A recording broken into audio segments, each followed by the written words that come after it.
ባሎች ሆይ ብሎ አንድ ከባድ ስራ ይሰጣል። ክርስቶስ ቤተክርስቲያን እንደወደዳት ያው ባሎች ሆይ ሚስቶቻችሁን ውደዱ። እንግዲህ የእግዚአብሔር ሕግ ፍጹም ነው። በጣም ነው ደስ የሚለኝ እሱን ሳስብ። የእግዚአብሔር ሕግ በኮሚኒቲ ውስጥ በቤተሰብ ውስጥ በሙሉ ኃይሉ ሲኖር ሁሉ ትክክል ይሆናል፣ ፍጹም ይሆናል። እና ከቃሉ ጋር አጥቦ አንጽቶ እንዲቀድሳት ስለርሷ ራሱን አሳልፎ እንደሰጠ እነዚህ ውደዷቸው። እሱን ያመጣ ዘንድ ነው ዛሬ ውይይታችን እዛ ላይ እንዲያተኩር ያሰብነው። ባሎች ራሳችሁን እንደምትወዱት ደግሞ እንዲሁ ሚስቶቻችሁን ውደዱ የሚል ደግሞ ፕራክቲካል ሊሆን የሚችል ልናደርገው የምንችለው ነገር ያነሳል። ትዕግስት፣ መገዛት፣ መታዘዝ፣ መውደድ፣ ይህንን ነው የክርስቶስን መልክ የሚፈልገው። ሚስቶቻችሁን ልክ እንደ ራሳቸው አይታችሁ ውደዱ ይላል። ስለዚህ ኮንሰርኑ ያለው አንተ ጋራ ከሆነ፣ አንተ ራስህን የምታስብ ከሆነ፣ አንተ ራስህን የምትንከባከብ ከሆነ፣ አንተ ራስህን የምትጠብቅ ከሆነ እሱ ማለት ሚስት ናት።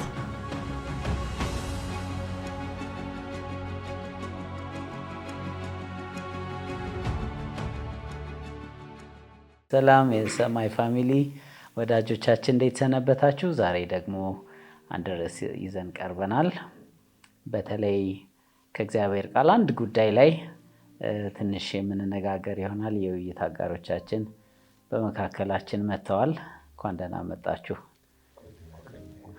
እስቲ ማን እንደሆናችሁ ራሳችሁን አስተዋውቁን። አዳነ ይጀምራል።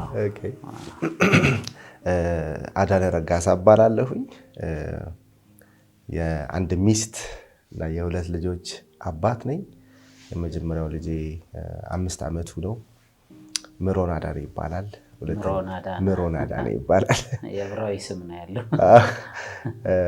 ኢትዮጵያዊ ስሞች ናቸው። ምሮን አዳነ ትርጉም እንዲኖረው አድርጎ ብዙ ሰዎች ይላሉ እንደዛ ከአንተ ጋራ ለማጋጠም ስትነው ስም የምታወጣው አይነት ነገር ወደ እግዚአብሔር ነው ግን ያመለከተው። ሁለተኛዋ ልጄ ሴት ናት። ገና 3 ወሯ ነው። ትናንትና ነው 3 ወር የሞላት። እንኳን ደህና መጣሽ ብለናታል። እግዚአብሔር ይመስገን። ስሟ ደግሞ ታምነን ይባላል። ታምነን አዳነ። አንዳች ታሪክ ያለው ይመስላል። እንግዲህ እግዚአብሔር እንትን ካለ እናወራለን፣ ሰማው እድል ካለ ማለት ነው። ካገባው 6 ዓመት ይሆነኛል። እንግዲህ ከ3 ቀን በኋላ በግንቦት 11 ነው 2011 ግንቦት 11 ነው የተጋባነው። ያ ቀን አክቹዋሊ እሺ ያለችበት ቀን ነው። በ11 ነው እሺ ያለች እንዳረሳው ገፍሽ እንኳን አደረሳችሁ። የመጀመሪያ ነው ስድስተኛው ቀደም ብለው ቴንክ ዩ በጣም እሺ። አዳነ እንኳን ደህና መጣ። እሺ ፋኑኤል እባላለሁኝ። ባለቤቴ ማህሌት ትባላለች። 3 ልጆች አሉ። የብጸጋ ሴት ነች። 4 ዓመት ተኩል ሆኗታል።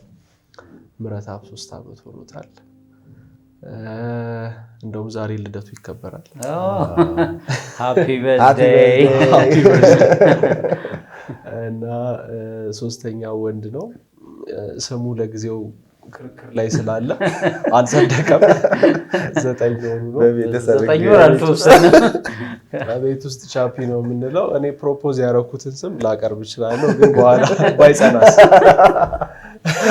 ቤተሰባዊ ክርክሩ እንዳይጦፍም ደግሞ ዶክተር ማህሌት እስክታጸድቀው እንጠብቃለን። እንግዲህ ታንኪዩ እግዚአብሔር ይመስገን። ስለ 8 ዓመት ሆኖናል።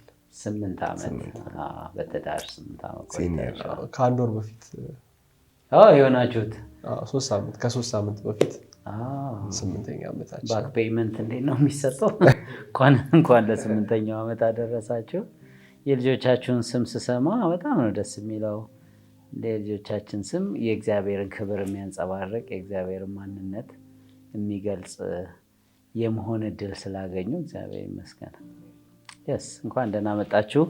ዛሬ እንግዲህ አንዱ እንድናነሳው ያሰብነው ከእግዚአብሔር ቃል ኤፌሶን ምዕራፍ 5 ላይ ያለው ሐሳብ ለብዙ የቤተሰብ ክፍሎች ስራ ሲሰጥ ቆይና ባሎች ሆይ ብሎ አንድ ከባድ ስራ ይሰጣል። እንግዲህ የእግዚአብሔር ሕግ ፍጹም ነው። በጣም ነው ደስ የሚለኝ እሱን ሳስብ። የእግዚአብሔር ሕግ በኮሚኒቲ ውስጥ በቤተሰብ ውስጥ በሙሉ ኃይሉ ሲኖር ሁሉ ትክክል ይሆናል፣ ፍጹም ይሆናል። ስለዚህ እሱን ያመጣ ዘንድ ነው ዛሬ ውይይታችን እዛ ላይ እንዲያተኩር ያሰብነው። ምንድን ነው የሚለው ቃሉ በቀጥታ? ክርስቶስ ቤተክርስቲያን እንደወደዳት ያው ባሎች ወይ ሚስቶቻችሁን ውደዱ እና ከቃሉ ጋር አጥቦ አንጽቶ እንዲቀድሳት ስለ እርሷ ራሱን አሳልፎ እንደሰጠ እንደዚሁ ውደዷቸው እና ጉድ ፈላ በለኝ። ለምን ይሄ አዲሱ መደበኛ ትርጉም ነው። እኔ ለመናገር የሞከልኩት የድሮ ትርጉም ላይ ያለው 1954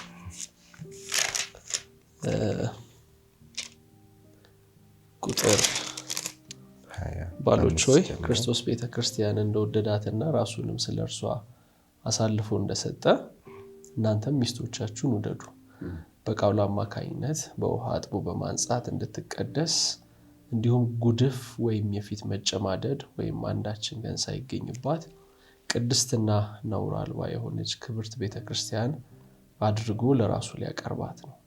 ባሎችም እንደዚሁ ሚስቶቻቸውን እንደገዛ ስጋቸው መውደድ ይገባቸዋል። ሚስቱን የሚወድ ራሱን ይወዳል። የገዛ ስጋውን የሚጠላ ማንም የለም፣ ይመግበዋል፣ ይንከባከበዋል። ክርስቶስም ለቤተክርስቲያን ያደረገው ልክ እንደዚሁ ነው። እኛ የክርስቶስ አካል ብልቶች ነንና፣ ስለዚህም ሰው አባቱና እናቱን ይተዋል፣ ከሚስቱም ጋር አንድ ይሆናል፣ ሁለቱም አንድ ስጋ ይሆናሉ። ይህ ጥልቅ ምስጢር ነው። እኔም ይህን ስለ ክርስቶስና ስለ ቤተክርስቲያን እናገራለሁ።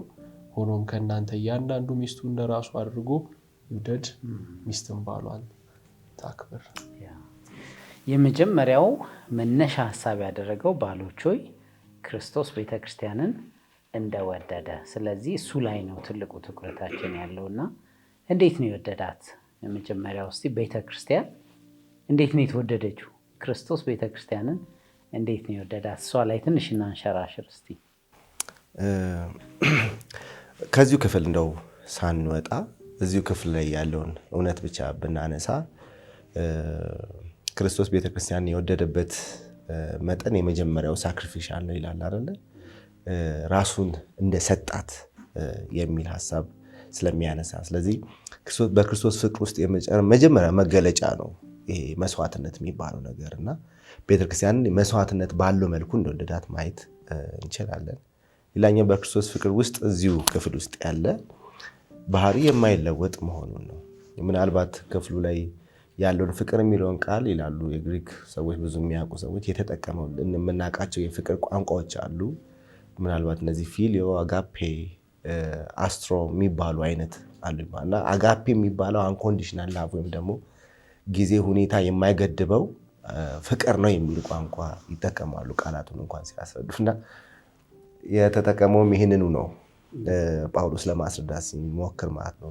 ቤተክርስቲያንን ጊዜና ሁኔታ በማይመድብ ፍቅር እንዳፈቀራትና እንደወደዳት ራሱንም እንደሰጣት እንዲሁ ደግሞ ባሎች በዚሁ አንኮንዲሽናል በሆነ በማይለወጥ ፍቅር እንድትወዳት ይላል። ስለዚህ ቤተክርስቲያንን ኢየሱስ የወደዳት አንደኛው በመስዋዕትነት ነው፣ ሁለተኛ በማይለወጥ ፍቅር ነው፣ ሶስተኛ ንጽህና ከሷ ማግኘት ስለሚፈልግ ንጹህ ማድረግ የሚፈልግ ማጽዳት የሚፈልግ እንከን እንኳን ቢታይ ደስ የማያሰኝ ነገር ቢኖር እንኳን ለመጥረግ ለማስተካከል የሚፈልግ ልብ ያለው ፍቅር ነው እዛ ውስጥ ኢየሱስ ጋር የሚታየው። እና የመጨረሻው ደግሞ ትንሽ ደስ የሚያሰኘው ማልሳነበው በጣም ልቤን ሲነካኝ ነበረው የፊት መጨማደድ እንዳይታይባት አድርጎ ይላል እና ምናልባት ቤተክርስቲያን እንዳንዲት ሴት አድርጎ ፊቷ ላይ ማዳያት የሌለባት ፊቷ ላይ የተጨማደደ ፊት፣ ያኮረፈ ፊት፣ ኑሮ ያቦሳቆለው ፍቅር ያጣ እና ስለዚህ ከባሉ ከክርስቶስ አንዳች ነገር በማጣቷ ምክንያት ሐዘን በልቧ ላይ መጥቶ የተሰበረ ፊት ከቤተክርስቲያን ላይ ማየት አልወደደም። ስለዚህ ያንን እንዳለ ማየት ዋጋ የከፈለ ፍቅርን የሰጠ እንደሆነ ማየት ሰማው ይችላል። አሁን እያነሳው ተስፋ መቁረጥ ጀምሬያለሁ ገና ስትጀምረው። ይሄ እንግዲህ ሄዶ ወደኛው ስለሚመጣ ማለት ነው በዚህ መጠን ይሄንን አድርጉ ስለሚል ግን እስቲ እንየው፣ እውነተኛውን ስታንዳርድ እንየው፣ ከዛ እንዴት ነው የምንችለው የሚለውን እናያለን። ፋኑኤል ጨምርበት እስቲ። እግዚአብሔር ከቤተ ክርስቲያን ጋር የኖረው ቤተ ክርስቲያን ፐርፎርም አድርጋ አይደለም። ይሄም በግልጽ አይተነዋልና እንዴት ነው አብረው የኖሩት? እንዴት ነው ክርስቶስና ቤተ ክርስቲያን አብረው የቆዩት? ወደ ቴክስቱ መለሳለሁ። አንድ ጊዜ ዶን ካርሰን ዴ ካርሰን በሚል ስም ይታወቃል። በጣም ታዋቂ የነገረ መለኮት ምሁር ነው እና አንድ ቦታ ላይ ሰበከ እና የወንጌል መልእክት ካስተላለፈ በኋላ አንድ ሴት መጣችና ጠየቀችኝ አለ። ምንድን ነው የእናንተ እግዚአብሔር ዝም ብሎ ሄዶ የሚሞትበት ምክንያት? ኢየሱስ ክርስቶስ ራሱ ለምን መሞት አስፈለገው? ዝም ብሎ በሌላ መንገድ አያድናችሁም? ይሄ ብቻ ነው ወይ ያለው መንገድ? እና እንደዚህ ውስጥ ምህረት አያደርግላችሁም ወይ ብላ ጠየቀችኝ አለ። እና እሱ ይሄንን ሲል ወዲያው እኔ አእምሮዬ ውስጥ የመጣው የተለመደው ብዙ ጊዜ የምንሰጠው ከምህረት ከፍትህ ጋር አያይዘን የምናነሳቸው ምላሾች አሉ።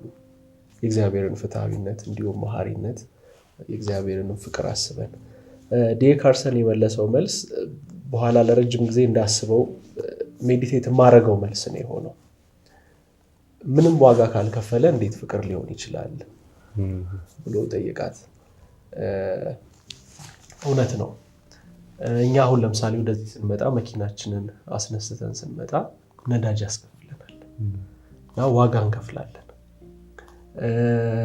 እያንዳንዷ የምትነዳዋ ነገር ገንዘብ ነች ማለት ነው። ጊዜያችንን ዋጋ እንከፍላለን። ብዙ ነገር የሚቆረስ ነገር አለው። እግዚአብሔር ፍጥረት ዓለሙን ሲሰራ ከሱ ተቆረሰ የምንለው ነገር አይደለም። ማለት ያጠፋዋል፣ ያኖረዋል፣ ችግር የለበትም። በአንድ ቃል ነው ፍጥረት መላ ዓለሙን የፈጠረው። ይሁን ሲል ነው የሆነው እና በጣም ውስብስብ የሆኑ ነገሮችን ሳይንስ እስካሁን እየተመራመረባቸው ያሉ ውስብስብ ነገሮችን ከትንንሽ የህይወት ህዋሳት አንስቶ እስከ ትንንሽ አተሞች፣ ከአተሞችም ስብርባሪዎቹ ድረስ እስከ ትልልቁ ደግሞ የህዋ አካላት ድረስ ውስብስብ ነው። ይህንን ሁሉ ለማስተዳደር ግን እግዚአብሔር ዋጋ ከፍሎ አይደለም የሚያስተዳድር።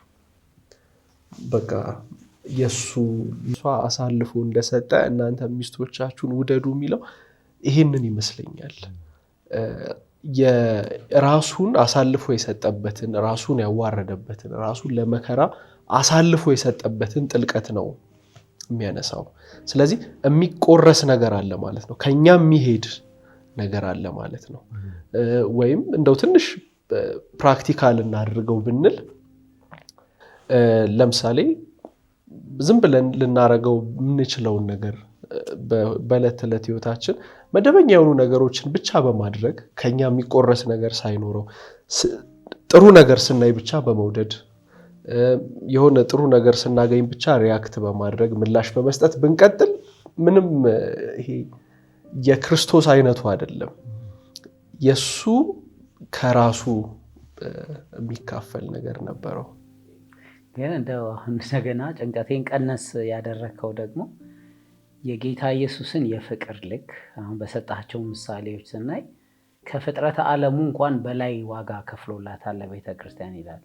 ሚስቶቻችን ይህን ያህልም እድል አይሰጡን ማለት እንደው ይህን ያህል ለመሰቀል ይህን ያህል ለመሆንም ይህን ያህል የሚያስፈጥር ነገር የለውም። እና ጭንቀቴን የቀነሰው አንዱ እሱ ነው። ግን ባሎች ሆይ ክርስቶስ ቤተ ክርስቲያንን በወደደበት መጠን የሚለውን ከፍ ካደረገው በኋላ ለእኛ ደግሞ ለሚስቶቻችን አነስ ያሉ ትንንሽ መስዋዕቶችን ኮምፔርድ ቱ ዛት እኮ በፍጹም እዛ ሊደርስ የሚችል ምንም መስዋዕትነት ሊኖረን አይችልም። እና በዚህ ተስፋ እንደገና እሰማችኋለሁ።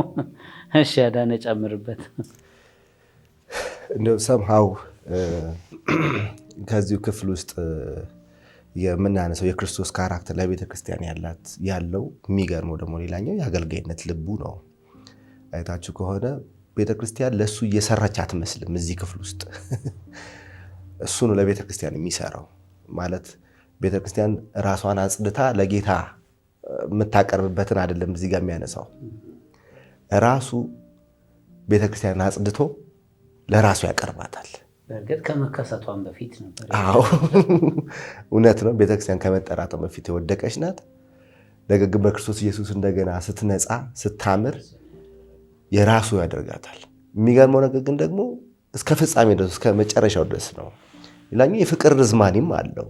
በዚህ ውስጥ የፍቅር ርዝማኔ እስከ ህይወት ፍጻሜ ድረስ፣ ምክንያቱም እስካለ ድረስ ሳይሆን እስከ ሞተ ድረስ ነው ፍቅሩ ኢንዳፕ የሚያደርገው። ያው የክርስቶስ ፍቅር ኢንዳፕ ያላደረገበት ምክንያት ዘላለም ሕያው ስለሆነ ነው። ሞቶላታል፣ ደግሞ ስለተነሳ እስከ ሞት ድረስ እንደሚወዳት እርግጠኛ ሆናለች ቤተክርስቲያን።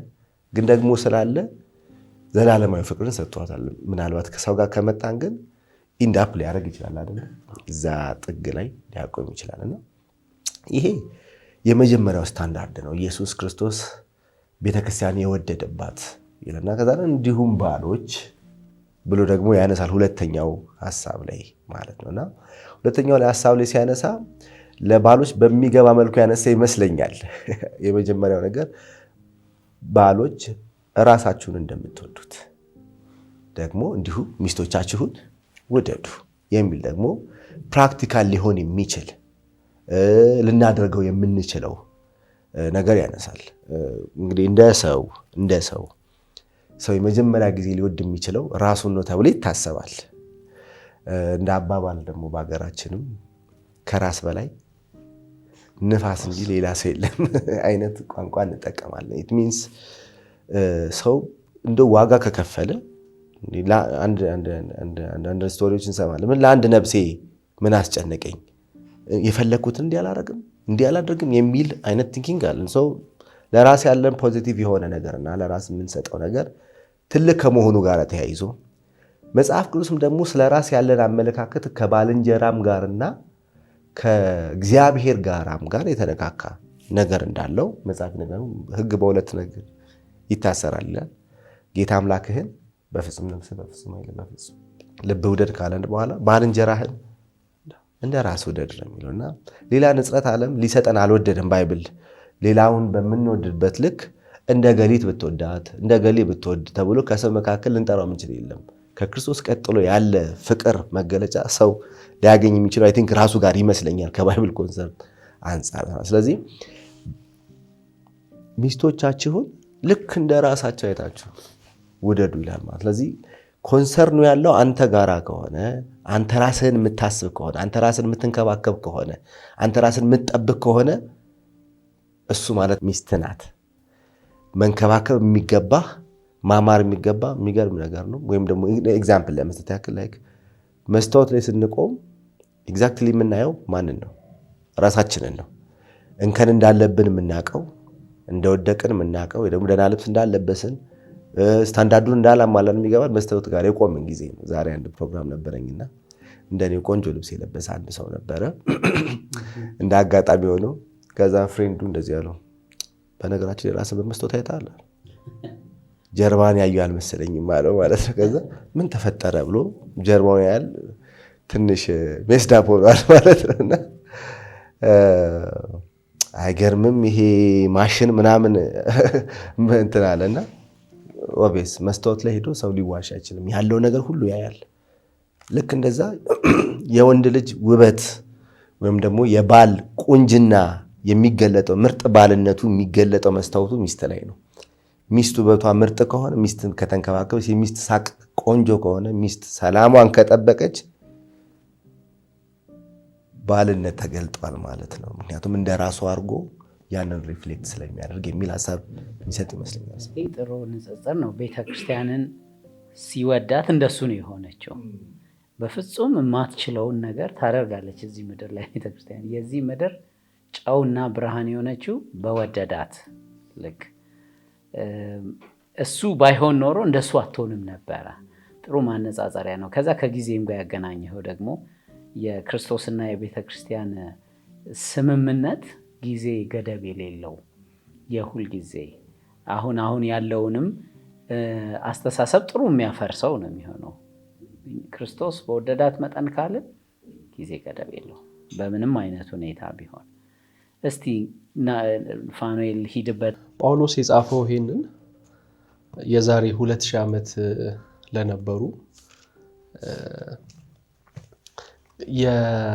የባልና የሚስት ግንኙነት በዛን ዘመን የነበረው በፍቅርና በመተሳሰብ አንዱ ለአንዱ በመገዛት ላይ የተመሰረተ ሳይሆን አንዱ በሌላኛው ላይ የሚሰለጥንበት ማህበረሰብ መካከል ነው እና ምናልባት ለዚህ የሚረዳ የአንዳንድ ጽሑፍ የጻፉ የመጽሐፍ ቅዱስ ምሁራኖችም አሉ እዚሁ ቴክስት ላይ ማለት ነው።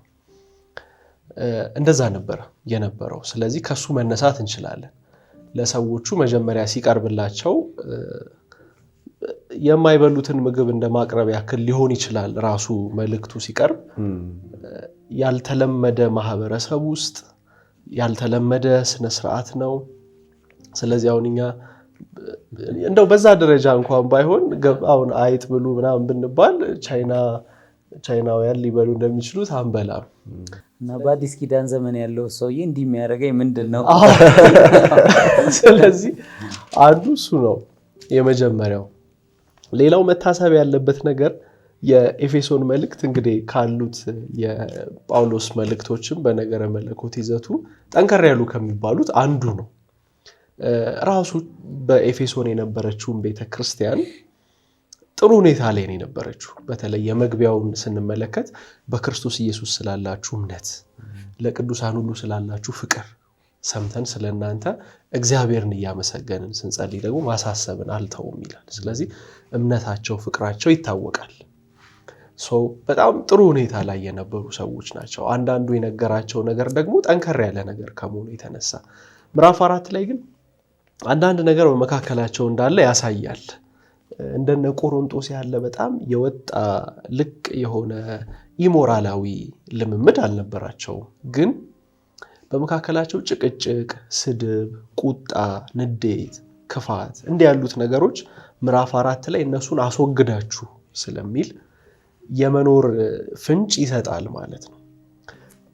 ወደዛኛው ወደኋላ ስንሄድ በእግዚአብሔር ለኛ ያደረገውን ነገርና የጳውሎስ ደግሞ ጸሎቶች በክርስቶስ ያገኘ ነው ጥልቅ ነገሮችን ያነሳና ከዛ ምዕራፍ 5 ላይ እንግዲህ በሚል አያያዥ ይጀምራል።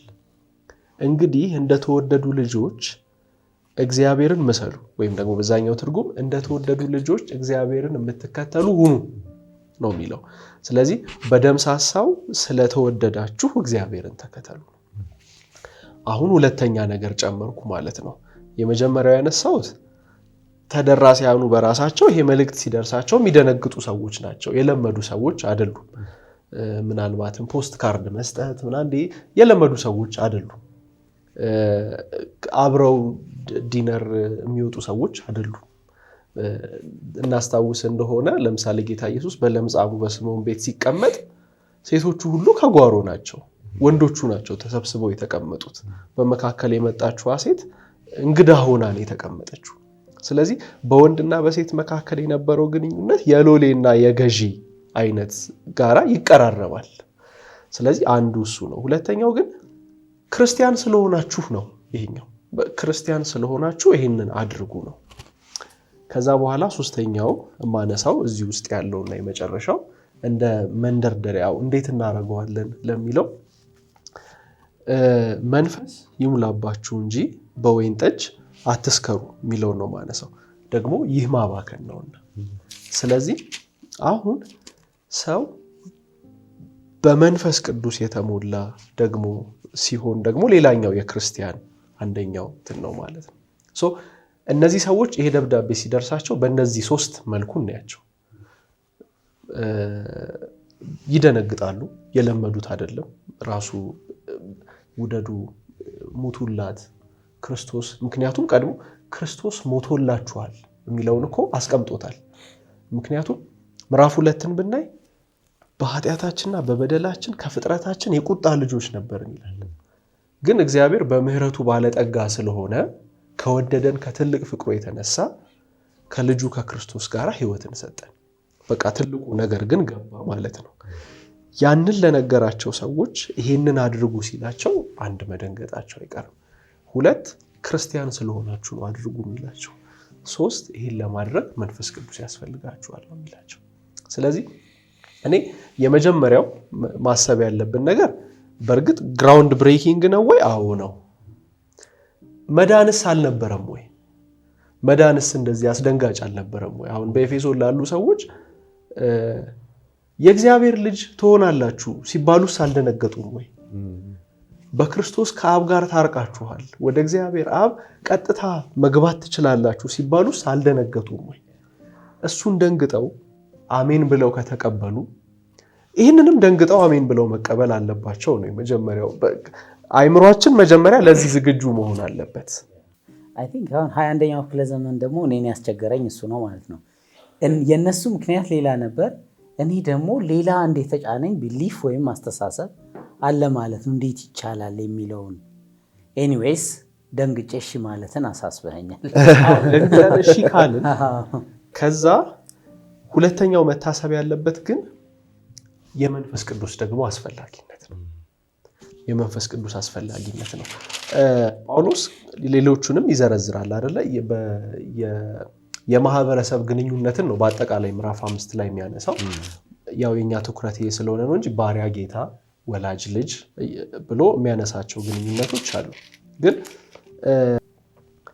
በመንፈስ ቅዱስ ሙላት ስንኖር በመንፈስ ተሞሉ እንጂ በወይን ጠጅ አትስከሩ፣ ይህ ብክነት ነውና ብሎ የሚያነሳው ምንድነው? በክፉ ቀኖች በማይቻልባቸው አቅም በሚያሳጡ ቀኖች ዘመኑን የሚያስዋጅ የእግዚአብሔር መንፈስ አለን። አሁን ያለንበት ሁኔታ ጊዜው ሁኔታው አስጨናቂነቱ እንዳለ ሆኖ ግን ደግሞ በመንፈስ ቅዱስስ ይሄንን ማዋጀት አይቻልም? ይሄን ማድረግ አይቻልም ወይ? ግን ቲዮሪ ብቻ ሆኖ እንዳይቀር እንደው በተግባር ምን እናድርግ ወደሚለው ልንመጣ እንችላለን። ግን በጣም ሀሳብ ነው መነሻውንም ማየታችን ልክ ነህ። ግን አሁን እንዳልከውም እንግዲህ ወደ ቤታችን ሲሄድ ደግሞ እንዴት ነው የምናደርገው? ኮንቴክስቱ የቤታችን ዳይናሚክስ ምናምን የተለያየ ነው የሚሆነው። የሀሳብ ጦርነት ላይ ነው ያለ ነው። አሁን አንዳንድ ሰዎች አሁን አይ ይሄን እኔም አልችለውም ሚስቴም የሚጠቅማት አይመስለኝም፣ ይሄንን መሸከምም አትችልም፣ ይሄን ያህልም ደግሞ አይገባትም የሚሉ ትግሎች አሉ። ይሄንን ባደርግ ጭንቅላቴ ላይ ትወጣለች የሚሉ የተሳሳቱ እምነቶች የሚይዙንም ሰዎች አሉ። አሁን እኔም እንዳልኳችሁ የምደነግጠው ምንድን ነው መረምረዋለሁ እስቲ የትኛው ሀሳብ እንደሆነ እንደሚያደርገኝ።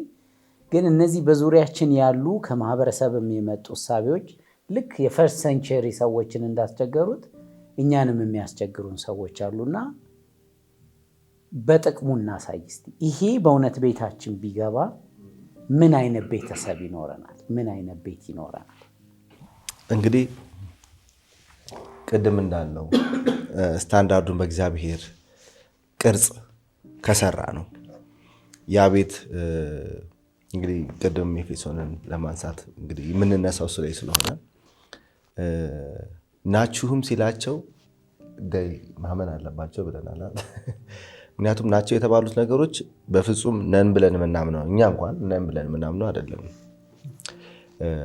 ግን እንደዛ ሲሆን ደግሞ ታዲያ ያው እንደምናውቀው ከ1 እስከ 3 ምዕራፍ ላይ ናችሁ የሚል ይበዛዋል። ከ4 ጀምሮ እስከ 6 ደግሞ አርጉ ሁኑ የሚል ነገር ነው የሚያነሳው። ስለዚህ የሆነው እኛ የምንሆነው ደግሞ ይሄ ነገር ነው የሚል ስታንዳርድ ሲቀመጥ ያንን ጥግ ማሰብ በአእምሮ ማሰብ አንድ ትልቅ እድል ነው። ምክንያቱም የት ድረስ ነው የምንለጠጠው? የት ድረስ ነው መሄድ የምችለው? ልክ ትዝ ይላችኋል ጴጥሮስ ከኢየሱስ ጋር በነበረው ኮንቨርሴሽን ባልንጀራዬን ስንት ጊዜ ይሁን ይቅርታ የምጠይቀው ብሎ ሲያነሳለት ከዛ ለራሱ ያስቀመጠው ስታንዳርድ 7 ጊዜ ይሁን ይዛጎድ እንደው ታከትኩት እኮ እሱም ነገር በ3 ነው የሚጸናው እንደው አለፌ 7 ልድረስ ሲለው ኢቴሊንግ ስታንዳርድ አይደለ 7 ጊዜ 7 እንጂ እኔ 7 ጊዜ ብቻ አልልህም አለው። ባጭሩ ሊሆን የሚችለው ለዚህ እንትን ደምሮ አሁንም እንዳልኳችሁ በአመት ውስጥ ይሄን ብያለውና ከዚህ በኋላ ይቅር አልልም እንዲል ሳይሆን ሊሚትለስ ነው። ቆጥራ አትጨርሰውም። አንተ ጋራ ምህረት ማድረግ ከተቻለና እግዚአብሔር ጸጋውን ከሰጠ ኮንቲኒው በምህረት በማድረግ ቀጥል የሚል ስታንዳርድ አገኘን። ያንን እንዴት ነው የምንኖረው? እንዴት ነው የምንችለው? ግን ስታንዳርዱን ማወቅ የመጀመሪያ የመሄጃ መንገዳችን ነው፣ ጥጉ ነው። ሁለተኛ ነገር ደግሞ ይሄ ቢፈጸም ቤታችን ስለምናገኘው በረከት ስንል ደግሞ ዋጋ እንድንከፍል ያደርገናል። ስለዚህ የመጀመሪያው እኔ የማየው ጤናማ ቤት ነው። ጤናማ ትዳር ይጀምራል ብዬ አስባለሁ። ምክንያቱም ኢየሱስ ክርስቶስ የነገሰበት ቤት፣ ኢየሱስ ክርስቶስ የተጠራበት ቤት ኢየሱስ ክርስቶስ ስፍራውን የያዘበት ቤት ከዚህ ፊት ከአንድ ሰው ጋር ስናወራ የነበረ ቃል ነው ይሄ ሐሳብ። እግዚአብሔር ቤትን ካልሰራ ሰራተኞች በከንቱ ይደክማሉ አይደል? ዘማሪው ሲጽፍ ይሄን ቃል እናስታውሰዋለን። እና ምንድነው ከሱ ጋር ዲስከስ እናደርገው ያነሳንበት ሞቲቭ ማለት ነው። የሚገርመው ነገር እግዚአብሔር ቤትን ልስራ ማለቱ እና ብዙዎቻችን ራሳችን ገንቢ መሆናችን፣ ግን እሱ የሰራው ቤትን አስቡት። እሱ ስትራክቸር ያደረገውን ቤት አስቡት። ስለዚህ ቤቱ ኦን ይደረጋል በሰሪው በባለቤቱ። ስለዚህ እግዚአብሔር ቤትን ቢሰራላችሁ ይሻላል። እናንተ ከሰራችሁት ቤቱ የእናንተ ነው የሚሆነው። ግን እግዚአብሔር ቤቱን ከሰራው ግን የእግዚአብሔር ቤት ይሆናል። ስለዚህ ህልውናው ሴንስ የሚደረግበት ቤት ይሆናል። ምናልባት ለአሁንም ላወርደውና እንደ ባል ቤቴ ስመጣ የምናፍቀው ቤት ይሆናል፣ ምጓጓለት ቤት ይሆናል። ሮጬ ካለኝ ለምሳሌ እስቲ ሚስቴም ትድከም ልጆች የሚረፉ ገብቼ ልተኛ የምልበት ቤት አይደለም ያ ቤት የሚሆነው። ይሄ ስታንዳርድ እየተሟላ ቢመጣ ምናልባት ይቅርታ አድርግልኝ ከዚህ በላይ መቆየት አልችልም፣ ሚስቴ ጋራ ደግሞ ታይም ፈልጋለሁ፣ ጋራ ልጆቼ ይጠብቁኛል፣ እንዴት አጎር እንትን ጓግቶ እንደሚጠብቁኝ እኔ የሚል አንዳንድ ጊዜ ሆም ሲከርስ የሚባሉ ሰዎች አሉ አይደለ? እልም ብለህ የምትወጣበት ቤት የምትናፍቅበት እና ማለት ለብቻ ያለ ሪክሬሽን ለብቻ ያለ ደስታ ማይሆንልህ ማይጥምልህ ባገኘኸው ኢቭን እንደዚህ ፊል አድርጌ ስለማቅ እናንተም እንደሱ ታደርጋላችሁ። ጤናማ የሆነ ትዳር ይመስለኛል የዚህ መገለጫው። እና አዲስ ምግብ ቤት ስገባ እና ምግቡ ከጣፈጠኝ ሁለተኛ ማሰቡ ከሚስቴ ጋር ደግሜ እመጣበታለሁ እላለሁ። የእውነት ነው የምላችሁ።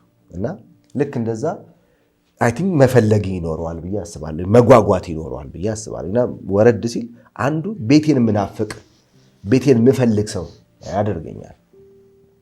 ሁለተኛው ምናልባት ማንሳት የምፈልገው ነገር ምንድነው ካላችሁኝ ኢየሱስ ክርስቶስ ለራሱ ሊያነጻት እንደወደደ እንደሚል ሚስቴን ለእኔና ለጌታ እሰራታለሁ። ያ ቤት የተሰራ ቤት ይሆናል ለጌታና ለእኔ ማለት ነው። ለእኔ የምትመቸኝ ሚስት ትሆናለች። ምክንያቱም እኔ ጋራ እንዳልኳችሁ የክርስቶስ የሆነ ስታንዳርድ የመውደድ ስታንዳርድ ሲመጣ ብዙ ጊዜ እኛ እንደምታውቁት ትዳር ውስጥ ሚስትን የሆነ ፓርት እንድትመጣ የሆነ ጊዜ እንድትደርስ እኛ እሷ የምትመጣው የጉዞ መጠን እንጂ የሚታየን እኛ የምንሄድበት የጉዞ መጠን አይደለም ብዙ ጊዜ የሚነሳው። እና ለዚህ ልክ ይሄ ጤናማ ነገር ሲሆን ወይም ደግሞ ባል ያን ያክል ርቀት ሄዶ ሰርቶ ሚስቱን ዊን ካደረገ ሚስቱን የሚወዳት ክርስቶስ ደግሞ የሚወዳት ሚስት፣ ምክንያቱም ታውቃላችሁ ባልና ሚስት በጣም ተዋደው ጌታ የማይወደው ፋሚሊ ሊሆን ይችላል አይደለ? ገብቷችኋል ሐሳቤ? ይሄንን ስላችሁ በጣም ሮማንቲክሊ መሆን ማለት ክርስቲያን መሆን ስላልሆነ መቀባበል ማለት በጌታ መሆን ስላልሆነ፣ ነገር ግን እግዚአብሔርን የምትወድ የምታገለግል ጸጋዋ ሻይን የሚያደርግ ሚስት ከእንደገና ባሏን የምትወድ ልጆቿን የምትንከባከብ አጋር የምትሆን ሚስትን መስራት ይቻላል። በዚህ ውስጥ ይሄን ኦፖርቹኒቲ ማግኘት ይቻላል። ወይ ምናልባት ሁለቱም ባነሳ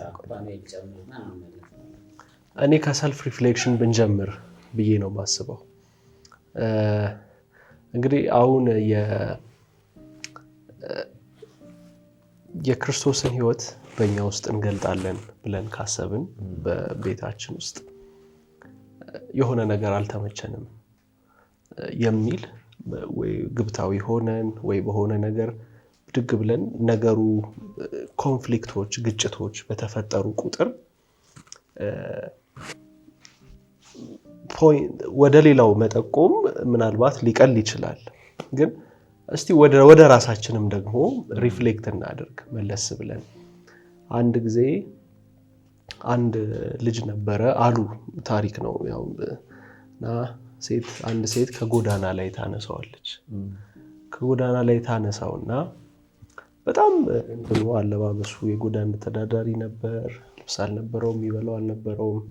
ያው ደግሞ የተመጣጠነ ምግብ ያልተመገቡ ልጆች ሰውነታቸው መልካቸው እንደሚበላሸው እንደዛው ነበረ። በኋላ በጉዲፈቻ ወሰደችው፣ አሳደገችው፣ አስተማረችው፣ ለቁም ነገር አበቃችው። ትልልቅ ኃላፊነቶችን ወሰደ። ከዛ በኋላ ልታገኘው ስትሞክር አይገኝም። ልታናግረው ስትፈልግ ሊያናግራት ፈቃደኛ አይደለም። ከዛ ዘመድ ሰበሰበች፣ ቤተሰብ ጎረቤት ሰበሰበችና እሱን ተጠራ እና ፍረዱኝ፣ ይህን ሁሉ አደረኩለት እና እሱ ግን ጀርባውን ሰጠኝ ብላ ታነሳለች። ከዛ ሁሉም ተነጋገሩና እንነግርሻለን ብለው ለብቻቸው ተነጋገሩና መጡ። እንግዲህ ፍርድ ልንሰጥ ነው። የመጀመሪያዋ ጥፋተኛ አንቺ ነሽ አሏት። ምን አጠፋው? ይህን ሁሉ ነገር አድርጌ ምን ያጎደልኩበት ነገር አለ? ትልቁን ነገር አጉድለሽበታል። ምን ስትላቸው መጀመሪያ ሲመጣ ምን ይመስል እንደነበረ ፎቶ አንስተሽ ማስቀመጥ ነበረብሽ እና እሱን ነው ያሳጣሽው። ፎቶ አንስተሽ አስቀምጠሽ በእድገቱ ሙሉ አሳጠበሽ በትልቁ እሱን እያየ ነው ማደግ የነበረበት እና ትላንት ምን እንደነበረ ከምን እንደወጣ እና እኛም በትዳራችን ውስጥ እሱ ፎቶ ካለን በቃ ጌታ ከየት እንዳወጣን ማን እንደነበርን ምን እንደነበርን ያ ምስል ካለን ሌላው የሚቸግረን አይመስለኝም እና ከሱ ሪፍሌክሽን ብንጀምር አንዱ አቅም ይሰጥ። አሁን ለምሳሌ እኛ ቤት ኮንፍሊክቶች በሚኖሩበት ጊዜ በእንደዛ አይነት ሁኔታ ውስጥ እንደው ለመጸለይ ከተነሳው ዞሮ ኮንፍሊክቱ ስለሚኖር ማሰብ አይቀርም እና ማስበው መጀመሪያ በቃ ወዲያው እኔ ጋር የሚመጣው ሐሳብ እኔስ ራሱ ማን ነበርኩ? የት ነው የነበርኩት? እኔስ አልብስም ወይ ለክርስቶስ ባለመመቸት የስጋዬንና የልቤን ፈቃድ እያደረኩ በመሄድ እኔ አልብስም ወይ ማለት ከኔ በላይ ማን አለ የሚለው ነው ሪፍሌክት ባረጋውና ከሱ ሪፍሌክሽን ከጀመርን እሱን ወደ ራሳችን መለስ ብለን ካየ አቅም የምናገኝ ይመስለኛል። ክርስቶስ ቤተክርስቲያን እንደወደዳት የሚለውን ገልብጠው ማለት ነው። ቤተክርስቲያን ሆይ ጌታ እንደወደደሽ። ምክንያቱም እንደተወደዱ ልጆች ብሎ ነው ጳውሎስ የሚጀምረው። እንግዲህ እንደተወደዱ ልጆች አሁን ከዛ በኋላ ስለ ምንድነው የምናገኘው ወደሚለው ጌች ቅድም ያነሳው አለ። ጳውሎስ የባልና ሚስትን ነው አስቀድሞ ያስቀመጠው። ከዛ በኋላ ነው ስለ ልጆች፣ ስለ ጌታ ባሪያ፣ ሌሎች ግንኙነቶች ከዛ ቀጥሎ ነው የሚመጡት። የባልና የሚስት ግንኙነት ሰላማዊ ካልሆነ እግዚአብሔር የሚከብርበት ቤት ካልሆነ ወደ ሌላው ሪፍሌክትድ መሆን አይችልም። ባሪያና ጌታው ሁለቱም እዛ ትክክለኛ ህይወት ከሌላቸው በመካከላቸው ትክክለኛ ህይወት ሊኖር አይችልም። ልጆችም ልክ እንደዚሁ እና እንደው መጨረሻ ላይ የምናገኘው ነገር ምንድነው ከተባለ መጨረሻ ላይ የምናገኘው ክርስቶስ ኢየሱስን የሚመስል ቤት ነው የምንሰራው። ጳውሎስ የሚለው ሁለተኛ ቆሮንቶስ ላይ እኛ ሁላችን እንደመጋረጃ በማይከደን ፊት ያን መልክ እንመስል ዘንድ መንፈስ ከሚሆን ጌታ እንደሚደረግ ከክብር ወደ ክብር እንለወጣለን እና ኢየሱስ ክርስቶስን እየመሰልን ነው የምንመጣው። አሁን ብዙ ጊዜ ኢየሱስን ታዲያ እንምሰል ስንል የትኛውን ኢየሱስን ነው የምንመስለው? መጽሐፍ ቅዱስ ምሰሉ የሚለን ኢየሱስ መስቀል ላይ ያለውን ኢየሱስ ነው። ምክንያቱም ጴጥሮስ ይላል ሐዋርያው ቅዱስ ጴጥሮስ ፍለጋው እንድትከተሉ ምሳሌ ተተወላችሁ እንደሄደ ልክ እንደዚሁ ተከተሉ ይልና ሲሰድቡት መልሶ አልተሳደበም፣ ተንኮልም በአፉ አልተገኘበትም፣ መልሶም አልዛተም ይላል። ማለት ሊል ይችል ነበር፣ አገኛችኋለሁ በመጨረሻው ቀን የፍርድ ቀን እንተያያለን ሊላቸው ይችል ነበር፣ ምንም አላለም። ዳሩ ግን ሁሉን በጽድቅ ለሚፈርደው ራሱን አሳልፎ ሰጠ እና ሰሚት አደረገ፣ ተወ፣ ዘጋ። ጌታ ኢየሱስ ይህንን ያደረገው። ስለዚህ እግዚአብሔር የሚፈልገው መልክ ምንድነው? ፍቅር፣ ትዕግስት፣ መገዛት፣ መታዘዝ፣ መውደድ። ይህንን ነው የክርስቶስን መልክ የሚፈልገው። ይህንን መልክ ደግሞ ሲመቸን ብቻ እየወደድን ዲስፕሌይ ልናደርገው አንችልም። አሁን ትዕግስት የምንታገሰው ነገር ከሌለ ትዕግስት የለም። ለመውደድ ደው ይሄ ነገር ባይኖር የምንለው ነገር ከሌለ መውደድ የለም። የሚወዱንን ሁሉ ብንወድ ምን ዋጋ አላችሁ አይደል ጌታ ኢየሱስ።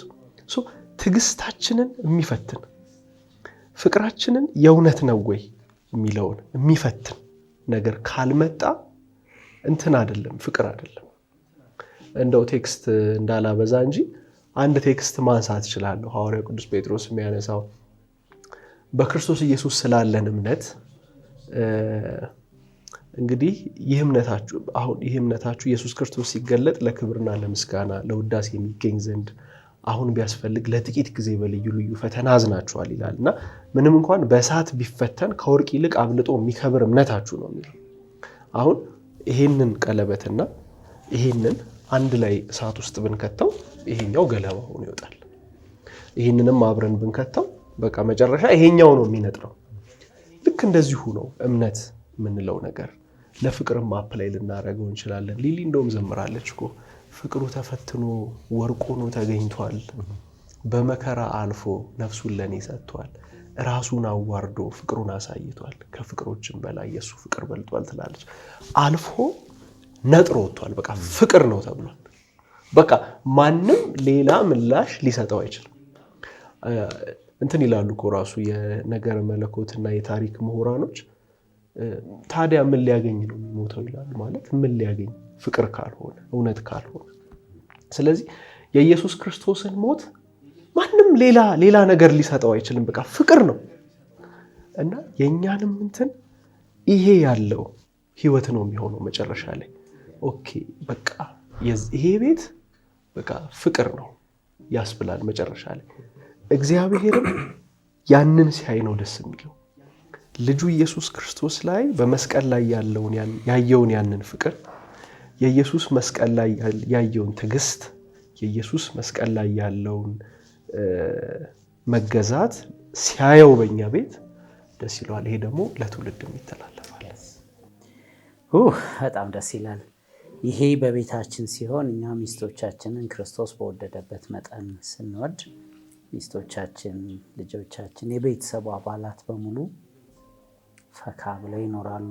እንዳነሳችሁት ግጭት አይኖርም ሳይሆን በቤተ ክርስቲያንና በክርስቶስ መካከል ያለ ልዩነት ሲፈጠር በሚፈታው በጸጋ በሞላበት መንገድ እየተፈጠረ ቤቱ ፍሎሪሽ ያደርጋል።